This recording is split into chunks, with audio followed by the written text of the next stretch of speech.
नमस्कार, स्वागत है आपका अमर ऑनलाइन क्लासेस में। हम हिंदी व्याकरण का जो टॉपिक है शब्द रूपांतरण, उसी को आगे बढ़ाते हुए पढ़ेंगे। हमने लिंग वचन पढ़ लिए थे और अब हम पढ़ेंगे कारक। ठीक है, कारक के बारे में पढ़ेंगे। इसके 8 भेद हैं। उस 8 भेदों के बारे में हमने इंडेक्स में शुरुआत में जब फर्स्ट पार्ट आया था उसमें इंडेक्स में हमने देखा था कि कारक है, कारक के 8 भाग पार्ट है, उनके बारे में जानकारी लेंगे। पहले उससे पहले कारक के बारे में देख लेते हैं। कारक का अर्थ होता है करने वाला। कारक का अर्थ क्या होता है? करने वाला, क्रिया का निष्पादक। और जो क्रिया को करने वाला होता है उसके लिए जब किसी संज्ञा या सर्वनाम पद का संबंध वाक्य में प्रयुक्त अन्य पदों व क्रिया के साथ जाना जाता है उसे कारक कहते हैं। अब क्या हो रहा है कि संज्ञा सर्वनाम पद का संबंध, संज्ञा और सर्वनाम जो पद हैं उनका संबंध क्या है? वाक्य में प्रयुक्त अन्य पदों व क्रियाओं के साथ। जो वाक्य है उसमें जो संज्ञा सर्वनाम है, जैसे कोई संज्ञा शब्द आ गया या कोई सर्वनाम शब्द है, उसका जो आगे जो पद लिखा हुआ है उस पद में या क्रिया के साथ कोई संबंध है, उस वो संबंध क्रिया के साथ जो संबंध जाना जाता है उसे क्या कहते हैं? कारक कहते हैं। अब है विभक्ति। जो हमने देखा था, मैंने आपको ये भी बोला था कि कारक जो है उनको उनकी विभक्ति के साथ, उनके परसर्ग के साथ हमें याद करना चाहिए। जैसे कर्ता की विभक्ति है ने, प्रथमा विभक्ति है ना। कारक को प्रकट करने के लिए प्रयुक्त किया जाने वाला। अब कारक को प्रकट करने के लिए जो चिन्ह प्रयुक्त किया जाता है, उन्हें क्या कहा जाता है? चिन्ह विभक्ति कहा जाता है। वही वही क्या होती है? वह चिन्ह जो होता है वो क्या है? विभक्ति कहलाती है। जैसे कर्ता कारक की क्या विभक्ति है? ने, है ना। तो ये ने जो है वो क्या है? ने से हमें पहचान आएगी कि ये कौन सा कारक है? कर्ता कारक है। और को आ जाएगा तो कर्म हो जाएगा, है ना। से, अब से में अलग होने का भाव आ रहा है तो अपादान हो जाएगा। इस प्रकार से हमें जो परसर्ग होंगे उनको उनके सॉरी, ये जो चिन्ह है, चिन्ह को परसर्ग भी कहा जाता है ना। जैसे ने है, ये कर्ता कारक का है। ठीक है, इसको क्या कहा जाएगा? चिन्ह भी कहा जाता है, विभक्ति चिन्ह, है ना।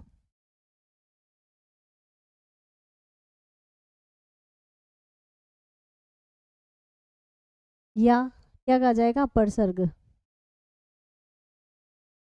ठीक है, इसके इसको क्या कहा जाएगा? ने, विभक्ति चिन्ह या परसर्ग। ठीक है, और किस कौन से कारक का है? कर्ता कारक का है। ओके, तो चिन्ह विभक्ति कहलाता है। विभक्ति को परसर्ग भी कहते हैं। आ गया ना। विभक्ति को क्या कहा जाता है? परसर्ग भी कहा जाता है। विभक्ति को क्या कहा जाता है? परसर्ग भी कहा जाता है।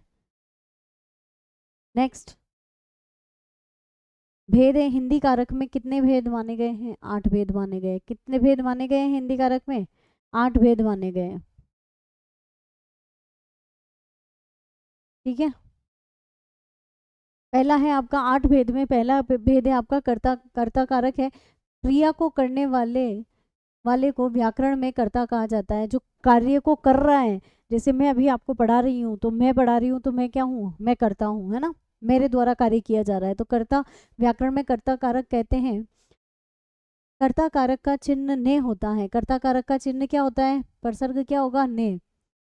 यह संज्ञा अथवा सर्वनाम ही होता है तथा क्रिया से उसका संबंध होता है। विभक्ति का प्रयोग सकर्मक क्रिया के साथ ही होता है। विभक्ति का प्रयोग कौन सी क्रिया के साथ होगा? सकर्मक क्रिया के साथ। वह भी भूतकाल में होगा। कौन से काल में होगा? भूतकाल में। इसके आगे वाला हम पढ़ेंगे, काल का टॉपिक पढ़ेंगे, जिसमें वर्तमान काल, भविष्यत काल, भूतकाल, ये सब पढ़ेंगे, है ना।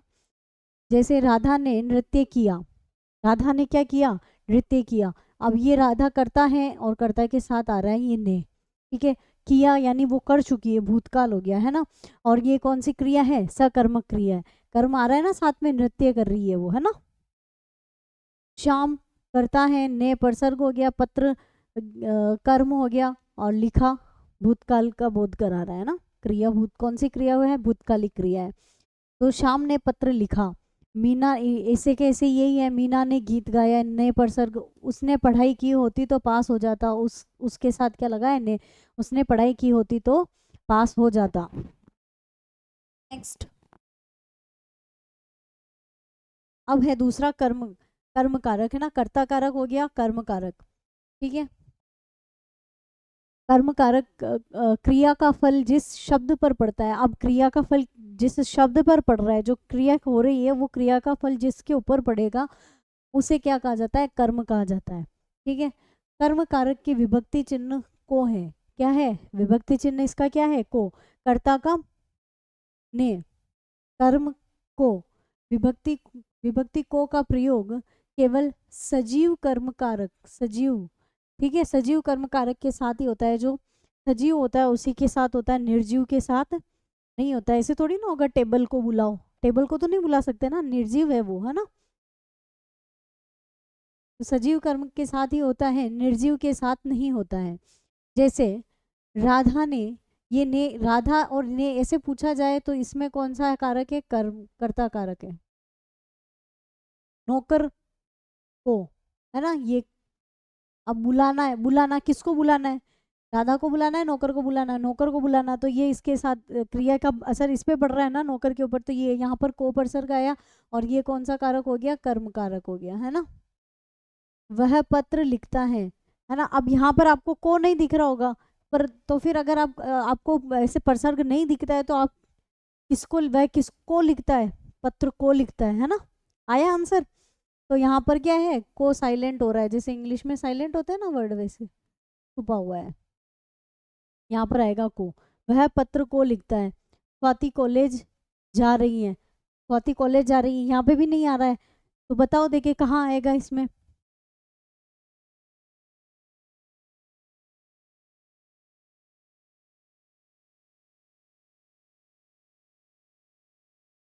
स्वाति कॉलेज जा रही है, तो स्वाति कहाँ को जा रही है? कॉलेज को जा रही है ना। मीना ने गीता को पुस्तक दी, मीना ने गीता को पुस्तक दी, ये को उपसर्ग हो गया। ठीक है, तो कर्ता हो गया, कर्ता का परसर्ग हो गया ने, कर्म को हो गया को। ठीक है, इनको इनके परसर्ग के साथ याद रखोगे तो आपको कहीं कोई दिक्कत नहीं आएगी। जैसे कर्ता ने, कर्म को, करण से। अब से जो आएगा ना, से परसर्ग मैंने आपको अभी शुरुआत में बताया था, से परसर्ग दो आता है ना। अभी नेक्स्ट पढ़ेंगे हम करण, करण से, है ना, के द्वारा, उससे क्या होगा? उसके द्वारा काम किया जाएगा। और एक आएगा वापस से अपादान में आएगा, परंतु उसमें क्या होगा? अलग होने का भाव होगा। ठीक है, तो दोनों में ये डिफरेंट रहेगा, माइनर सा। तो से परसर्ग का आप नेक्स्ट कारक में देखिए, तो उसी का देखो आज्ञार्थक शब्दों में निर्जीव के लिए भी विभक्ति का प्रयोग होता है। आज्ञा सूचक शब्दों में निर्जीव के लिए। अभी हमने कहा था कि सजीव सजीव के अंदर ही होगा, परंतु अगर आज्ञा सूचक शब्द है तो उसमें क्या होगा? निर्जीव के लिए भी विभक्ति का प्रयोग होता है। जैसे पुस्तक को मत फाड़ो, इसमें क्या कह रही है? आज्ञा दी जा रही है ना, पुस्तक को मत फाड़ो, तो ये को आ गया। कुर्सी को मत तोड़ो, यहाँ पर आ गया। स्वाभाविक क्रियाओं, जैसे जो नेचुरल स्वाभाविक ऑटोमेटिक जो क्रियाएं होती है, उन क्रियाओं के लिए उसको प्यास लगी को, राम को बुखार हो रहा है ना। अब आ गया है करण कारक। नेक्स्ट तीसरा कारक है आपका करण का शाब्दिक अर्थ है साधन। करण का शाब्दिक अर्थ क्या होता है? साधन। वाक्य में कर्ता जिस साधन या माध्यम से क्रिया करता है अथवा क्रिया के साथ साधन को, यानी क्या हो रहा है वाक्य में? जो करता है जिस साधन से, जिस माध्यम से क्रिया को कर रहा है, किसको कर रहा है? क्रिया को कर रहा है। कौन कर रहा है? कर्ता कर रहा है। अथवा क्रिया, क्रिया के साधन को करण कारक कह रहे हैं। जिस साधन से, जिस साधन के द्वारा, सिंपल सी भाषा में इस लाइन को भूल जाओ, क्या है? कर्ता जिस साधन से क्रिया को कर रहा है, वो जो साधन है वो क्या है? करण कारक है।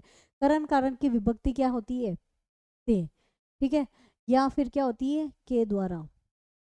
ये दोनों से विभक्ति आएगी तो भी करण कारक है, और के द्वारा विभक्ति आएगी तो भी करण कारक है। तो करण कारक को कैसे याद रखोगे? करण से के द्वारा, है ना।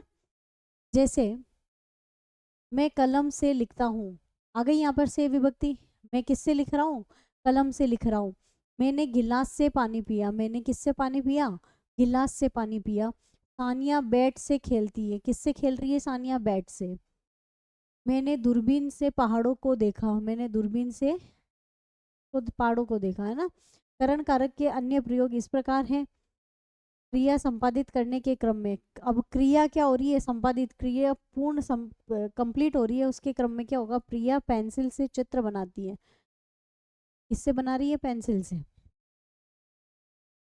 के द्वारा वाले जो उदाहरण है वो देखना, से वाले देख लिए, अब के द्वारा है ना, मुझे दूरभाष द्वारा सूचना प्राप्त हुई, यहाँ पर के भी लिख सकते हो तो भी चलेगा, नहीं लिखोगे तो भी चलेगा, है ना। मुझे दूरभाष के द्वारा सूचना प्राप्त हुई, उसे डाकिये के द्वारा पत्र प्राप्त हुआ। ठीक है, यहाँ पे भी आप इस के को छुपा सकते हो कि मुझे डाकिये द्वारा पत्र प्राप्त हुआ। अब क्या हो, आज्ञार्जनत वाक्य है ना, आज्ञार्जनत वाक्य, ध्यान से अध्ययन करो। कैसे अध्ययन करो, ध्यान से अध्ययन करो, है ना, और ये आपको जरूरत भी है अभी, है ना, ध्यान से अध्ययन करो। स्कूटर से नहीं साइकिल से स्कूल जाओ, स्कूटर से नहीं साइकिल से स्कूल जाओ। अब यहाँ पर सीख सीख दे रहे हैं तो कैसे बनेगा सेंटेंस, मेहनत से अच्छे अंक मिलते हैं, किससे अच्छे अंक मिल रहे हैं, मेहनत से। रीति से, रीति भिखारी कर्म से बैठे हैं, भिखारी क्रम से बैठे हैं, यानी एक ही पंक्ति में बैठे हैं वो, है ना। गुण या स्थिति, राम हृदय से ही दयालु है, वह स्वभाव से ही कंजूस है। ठीक है, यहाँ पर गुण बताया जा रहा है, उसकी स्थिति बताई जा रही है। अब है मूल्य, मूल्य के आधार पर सेब किस भाव से दे रहे हो, है ना। एप्पल खरीदने गए तो क्या पूछ रहे हैं, एप्पल किस भाव से दिए, एप्पल कैसे दिए, अपन पूछते हैं ना नॉर्मली, अपन एप्पल कैसे दिए, तो वो जो से है वो कौन से आ गया, करण। उत्पत्ति के क्रम में सोना धरती, सोना खानों से मिलता है, यानी धरती में जो अपने पृथ्वी पर जो खाने खोदी जाती है उनको, वो खादान खोदी जाती है, उस खादानों से क्या मिलता है, हमें सोना मिलता है। नदी पहाड़ से निकलती है, नदी कहाँ से निकल रही है, पहाड़ से निकल रही है। ये वैसे आपादान में भी जा सकता है, क्योंकि नदी क्या हो रही है, पहाड़ से अलग हो रही है ना, तो आपादान कारक भी हो सकता है।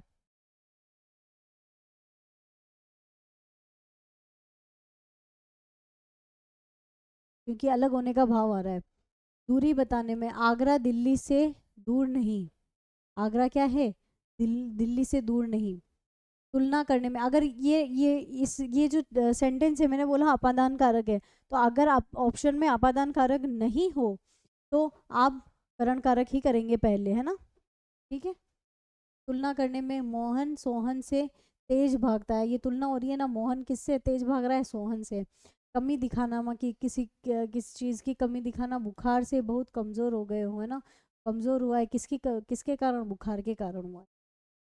वह अकल से अंधा है या पैदल है, प्रार्थना या निवेदन से, ईश्वर से सद्बुद्धि मांगे, है ना, अध्यापक से पूछकर कक्षा से बाहर जाओ।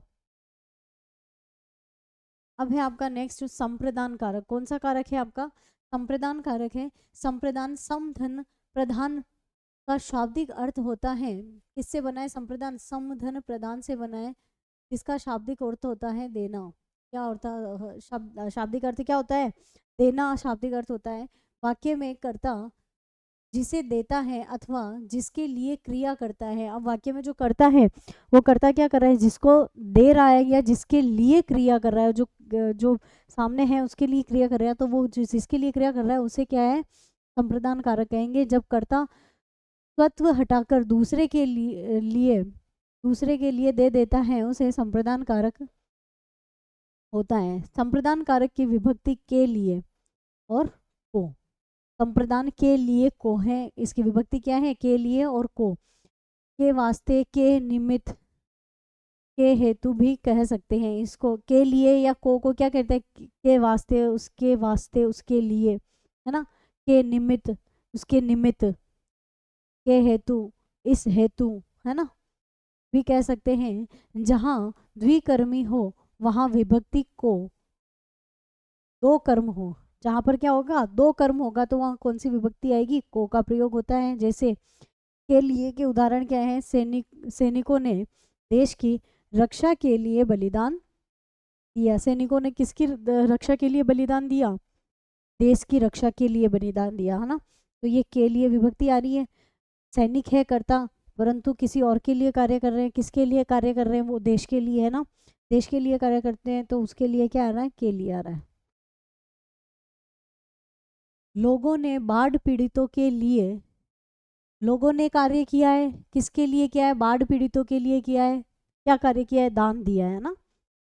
मेरिट में आने के लिए मेहनत करो, ठीक है, मेरिट में आना है किसको, आपको आना है ना मेरिट में, तो उसके लिए आपको क्या करनी पड़ेगी, मेहनत करनी पड़ेगी। तो ये जो के लिए आ रहा है यहाँ पर संप्रदान कारक है। अब संप्रदान कारक के को कहाँ पर यूज होगा वो देखो, राजा ने गरीबों को, दो आ गए, कंबल दिए, ठीक है, पुलिस ने चोर को दंड दिया, ठीक है ना, दो दो कारक, दो कर्म होने चाहिए ना। नेक्स्ट है आपका अपादान कारक, है ना। अपादान कारक का अर्थ होता है पृथक, अपादान कारक का अर्थ क्या होता है, पृथक।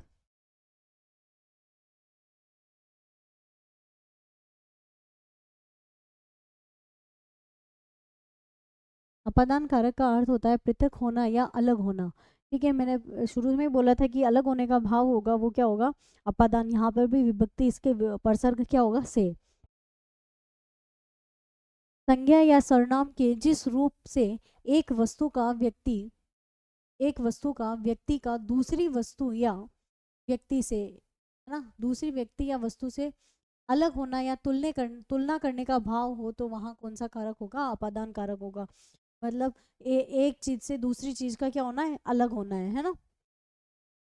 मैं भीलवाड़ा से कहाँ जा रहा हूँ, जयपुर, तो वो भीलवाड़ा से अलग हो रहा है ना। अपादान कारक की विभक्ति से, विभक्ति क्या है, से विभक्ति है। पृथकता के अलावा अन्य अर्थों में भी अपादान कारक का प्रयोग होता है। कहाँ कहाँ पर होता है वो देखेंगे हम। जैसे पृथकता के अर्थ में पेड़ से पत्ता गिरा, अब पत्ता किससे अलग हो रहा है, पेड़ से अलग हो रहा है ना, तो यहाँ पर जो से विभक्ति आई है वो कौन सी है, अपादान। करण नहीं होगा यहाँ पर, है ना, करण, करण में भी आता है ना से, तो वो से यहाँ पर नहीं आएगा। मेरे हाथ से गेंद गिर गई, अब हाथ से गेंद क्या हो रही है, अलग हो रही है। विजय शाला से घर गया, अब विजय जो शाला है, विद्यालय है, वहां से कहाँ जा रहा है, घर जा रहा है, ठीक है। क्रिया के संपादन में, क्रिया का संपादन हो रहा, मजदूर खेती से खड्डा खोद रहा है ना, वह पेंसिल से चित्र बनाता है। पहचान का अर्थ में यह मारवाड़ से है, किसी की पहचान दी जा रही है कि ये मारवाड़ से है, दूरी है। पोस्ट ऑफिस स्कूल से दूर है, पोस्ट ऑफिस किससे दूर है, स्कूल से दूर है। यहाँ पे तुलना के अर्थ में विमला सीता से लंबी है।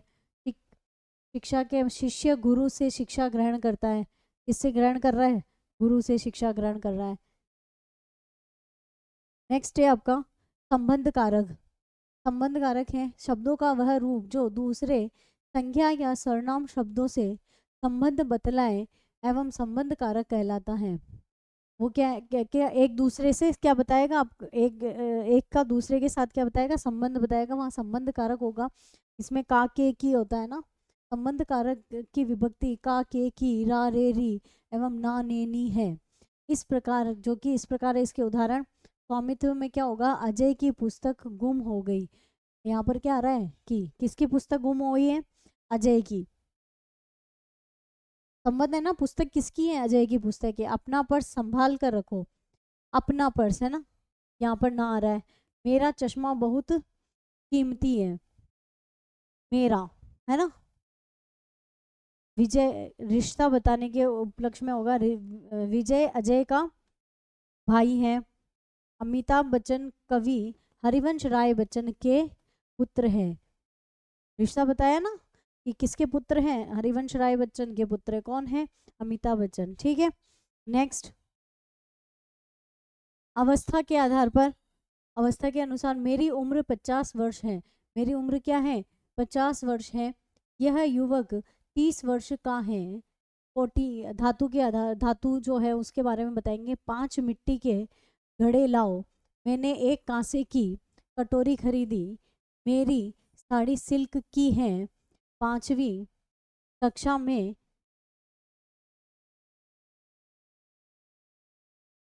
पांचवी कक्षा में कितने छात्र हैं, आप आपके कितनी संतानें हैं।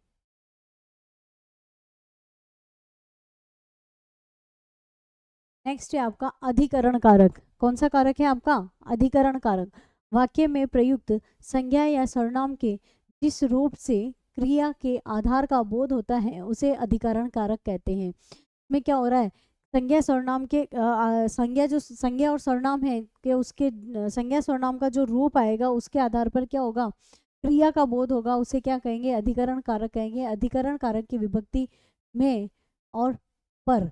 में का अर्थ है अंदर या भीतर, में का अर्थ क्या होगा, अंदर या भीतर, तथा पर का अर्थ होगा ऊपर। यानी अंदर या भीतर का भाव हो, या किसी के जैसे मैंने कहा पुस्तक टेबल पर रखी है, तो वो टेबल पर आ रहा है ना, तो वो पर कौन सा कारक हो जाएगा, अधिकरण कारक। मैं के उदाहरण देखो, इस मंदिर में कई मूर्तियां हैं। अब ये जो मैं आया है ना, ये किसका है, अधिकरण कारक का परसर्ग है, ठीक है। उस कप में चाय है, उस कप में क्या है, चाय है।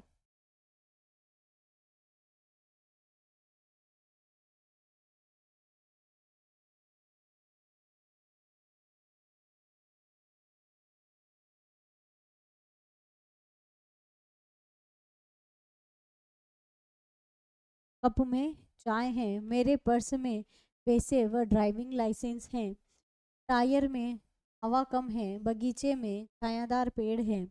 अब कभी कभी में का प्रयोग बीच या मध्य के रूप में का प्रयोग क्या हो जाता है, सेंटरिंग बताने के अंदर हो जाता है, भी होता है। जैसे राम और श्याम गहरी दोस्ती है, राम और श्याम में क्या है, गहरी दोस्ती है, ये बताया जा रहा है। भारत की संस्कृति विश्व में विशेष स्थान, भारत की संस्कृति की मध्यस्थता बताई जा रही है, क्या है कि वो के अंदर अपना महत्व विशेष स्थान।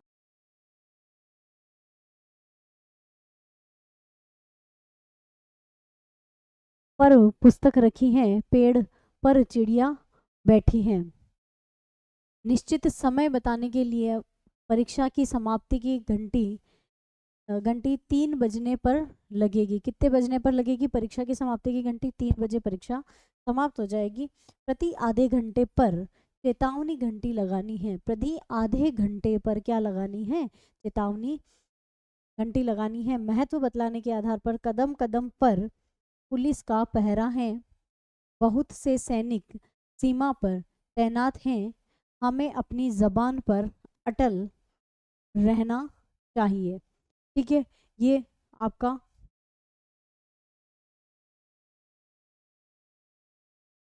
जल्दीबाजी बतलाने के लिए वह तो जल्दीबाजी बताने के लिए ना, वह तो घोड़े पर सवार होकर आता है, यानी वो बहुत जल्दी जल्दी में आता है और जल्दी जल्दी करके जल्दी जल्दी चला जाता है, इसलिए क्या है, वह तो घोड़े पर सवार होकर आता है। अपने को घोड़े पर सवार नहीं होना है, अपने को आराम से तसल्ली से समझना है ना।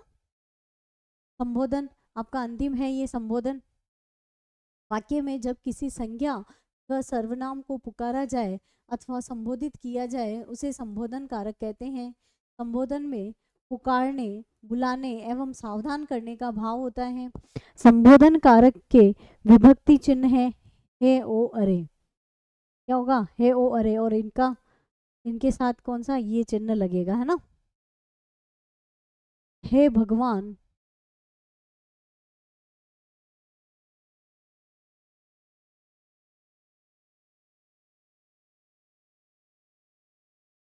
हे भगवान कैसा जमाना आ गया है, हे भगवान कैसा जमाना आ गया है ना।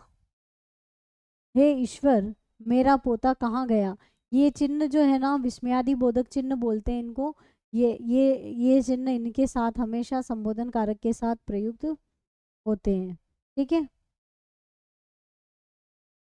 अरे अरे क्या कर रहे हो, अरे गुरुजी आप इधर कैसे, है ना। अरे बच्चों शोर मत करो, ओ खिलौने वाले बतलाना खिलौने कैसे लाए हो, ठीक है, ये विस्मयादि बोधक चिन्ह है ना। तो ओ ओ हे ओ अरे, ठीक है, ये हो गए आपके। ओ भाई कहाँ भागे जा रहे हो, जो कर्म संप्रदान कारक में अंतर, कर्म कारक और संप्रदान कारक जो है उनमें अंतर कैसे करेंगे। कर्म कारक में को प्रभाव कर्म पर पड़ता है, कारक में जो को विभक्ति है, इस विभक्ति इस परसर्ग का प्रभाव किस पर पड़ेगा, कर्म पर पड़ेगा, है ना। संप्रदान कारक में को विभक्ति से कर्म को कुछ प्राप्त नहीं होता है, कर्म को क्या होगा, कुछ भी प्राप्त नहीं होता है ना।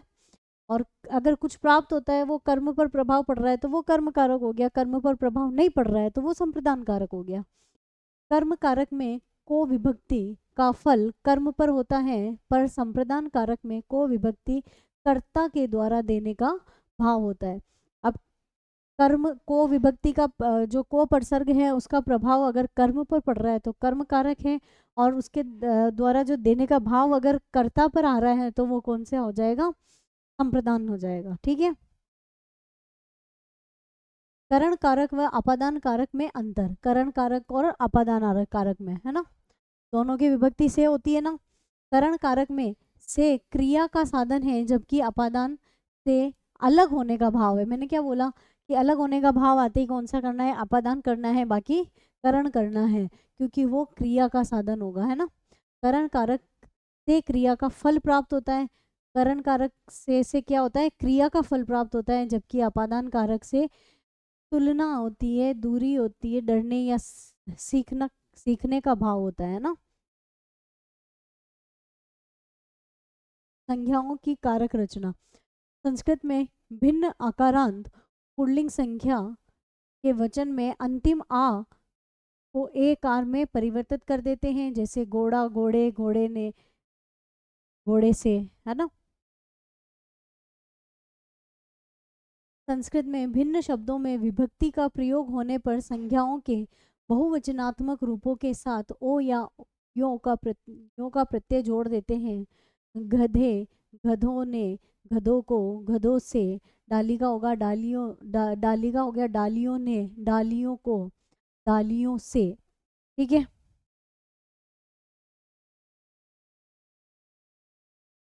संबोधन कारक के बहुवचन के लिए शब्दांत में ओ जोड़ देते हैं, जैसे नर का नरो, लड़का का लड़को।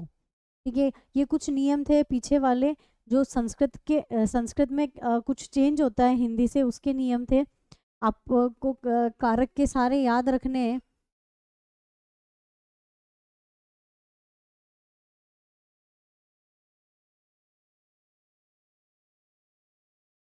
ठीक है।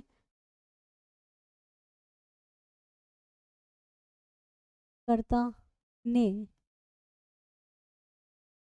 कर्म को करण से या के द्वारा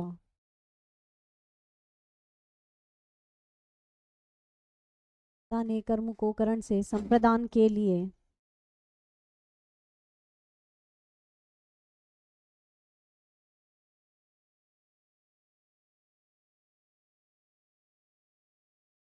अपादान से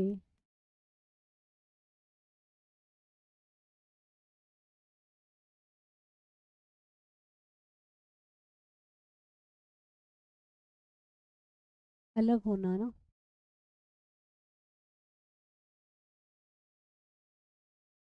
संबंध का के की ना रे री ना ने नी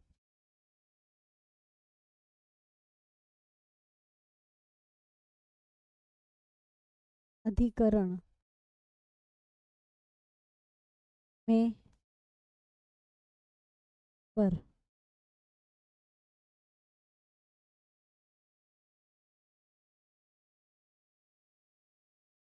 बोधन है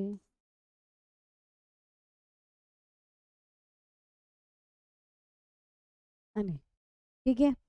ये सारे आपको इसी फॉर्मेट में याद रखना है, आपके कारक कभी गलत नहीं होंगे। अगर फिर भी आपको किसी कारक में कोई समस्या हो तो आप कमेंट करके बताएं, आपकी समस्या का समाधान किया जाएगा। धन्यवाद।